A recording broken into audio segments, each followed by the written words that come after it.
Sebenarnya wajah Pak Wapres ini terlihat tegang, stres, bukan cuma karena diteriaki "wu", tapi jauh di dalam lubuk hatinya, Pak Wapres ini pasti sedang tidak percaya diri dengan dirinya yang memang cuma seujung kuku, seupil jika dibandingkan dengan para wapres pendahulunya. Minder pastilah. Dalam suatu podcast dengan Abraham Samad, pakar komunikasi politik Slamet Ginting, bahkan dengan satir seolah memuji padahal menyindir, mengatakan ada 5 tugas besar menanti Gibran, yaitu menggunting pita, memukul kentongan, memecah kendi, melepas merpati, dan terakhir melepas balon ke udara. Artinya, tugas-tugas seremonial yang siapapun bakal bisa melakukannya.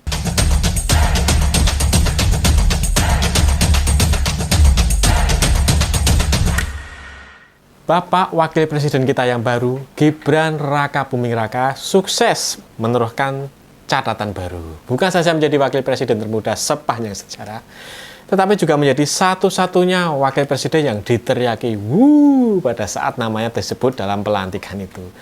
Teriakan "wu" dari majelis ini ternyata paket komplit. Artinya bukan cuma untuk Gibran, tapi juga untuk keluarganya. Kaisang, Kahiyang, dan Bobi Nasution juga mendapatkan teriakan "wu" yang membana saat kamera display menyorot wajah mereka.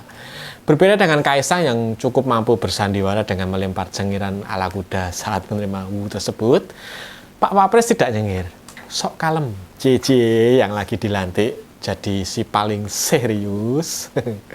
Sebenarnya wajah Pak Wapres ini terlihat tegang, stres, bukan cuma karena diteriaki "wu", tapi jauh di dalam lubuk hatinya, Pak Wapres ini pasti sedang tidak percaya diri dengan dirinya yang memang cuma seujung kuku, seupil jika dibandingkan dengan para wapres pendahulunya. Minder pastilah. Kayak Pak JK, Pak siapa lagi yang dulu-dulu itu kan, wapres-wapres yang terkenal dengan kemampuannya dan kapasitasnya. Salahnya Pak Wapres juga sih, berani-beraninya menerima jabatan seberat itu, apalagi umur juga masih kurang. Tidak pedenya Pak Wapres bukan isapan jempol.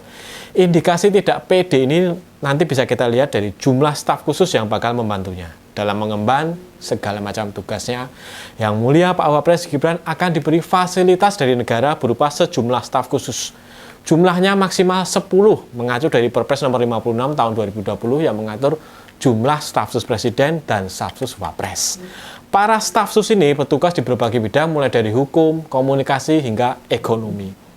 Meski berhak atas 10 staf sus, Wapres sebelumnya Pak Kiai Ma'ruf Amin hanya meminta 8 staf sus. Pertimbangannya tentu saja efisiensi.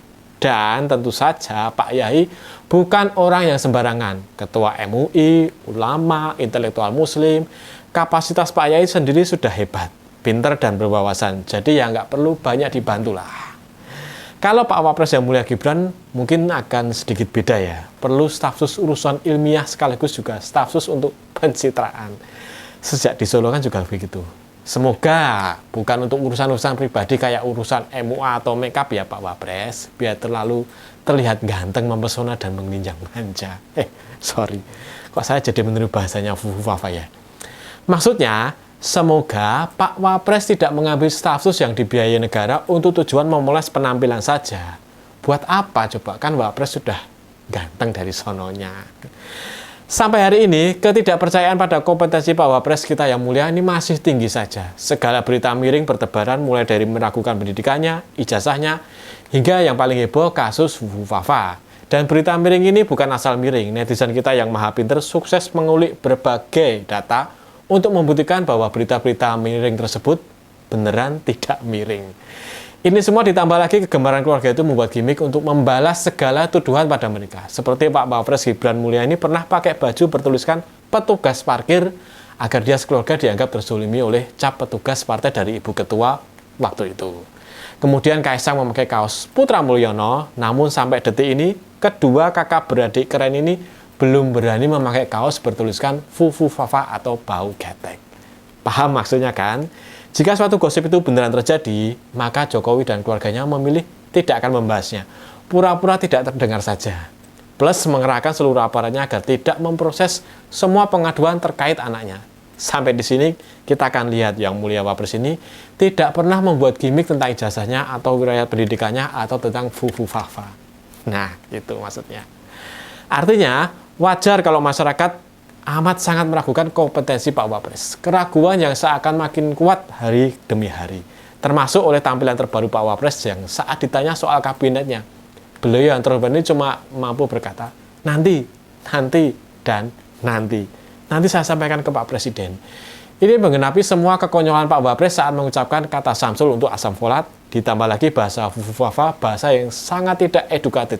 Jangankan dari isinya, dari segi struktur kalimat aja kelasnya kayak anak SD. Ini kalau beneran Pak Wapres itu fufufafa lo ya. Jauh sebelum menang Pilpres, keluarga dekat Pak Jokowi pernah mengingatkan Jokowi menjadikan anaknya Wapres itu kurang etis, terlalu memaksakan. Apa sih yang dicari? Toh, tanpa memaksakan anaknya menjadi Wapres, Jokowi bakal menikmati masa pensiun dengan terhormat, dengan tenang. Karir sang anak pasti juga akan dibantulah sama banyak orang. Apa jawab Jokowi saat itu? Dia harus memastikan agar program-programnya berlanjut. Saudaranya yang dituakan masih mencoba menjelaskan. Tidak akan ada matahari, tidak akan pernah ada matahari kembar. Pak Prabowo pasti punya rencananya sendiri.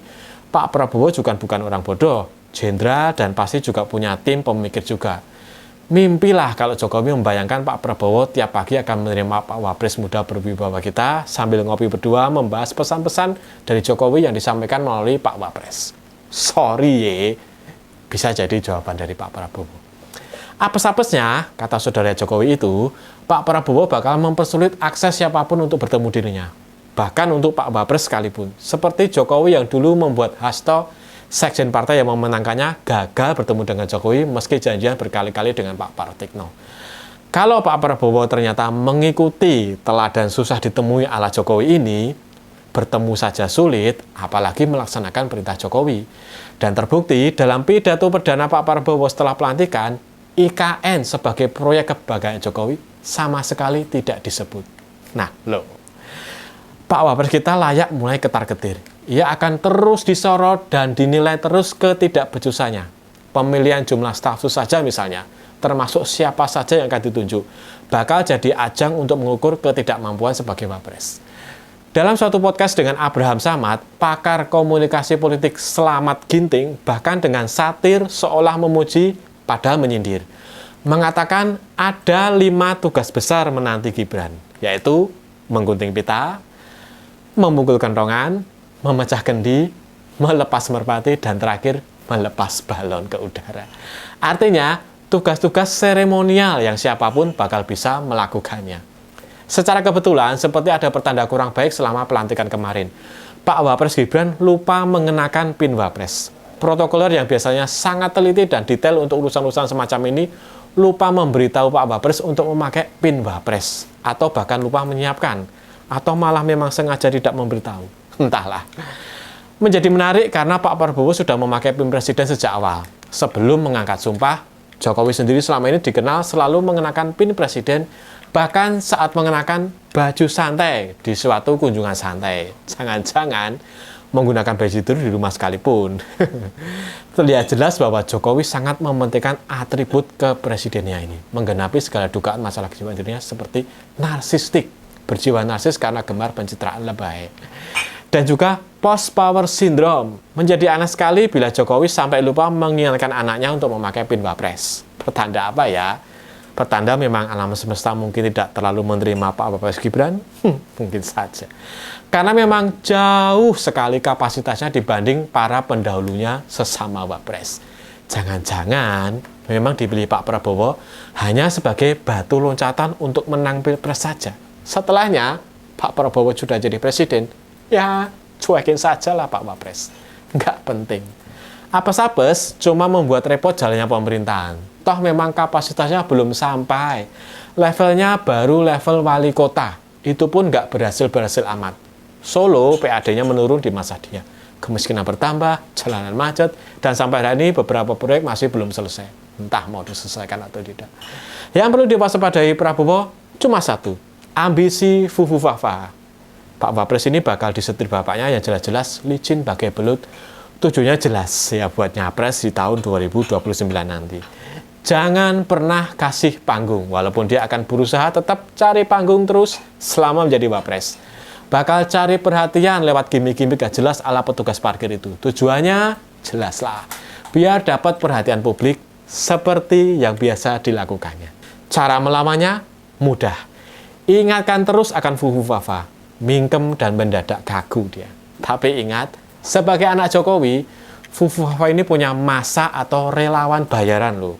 Pasukan yang selalu siap membuat dukungan buat support pencitraan seperti bapaknya. Jangan sampai panggung nasional, mata rakyat dan netizen diambil alih olehnya. Awasi semua aliran harta Jokowi dan keluarganya agar tidak menjadi parasit bagi demokrasi kita nantinya. Pak Ganjar, Pak Anies, Mas Ahaye, Pak Sandi Uno, Pak Andika, Pak Pram, waspadalah.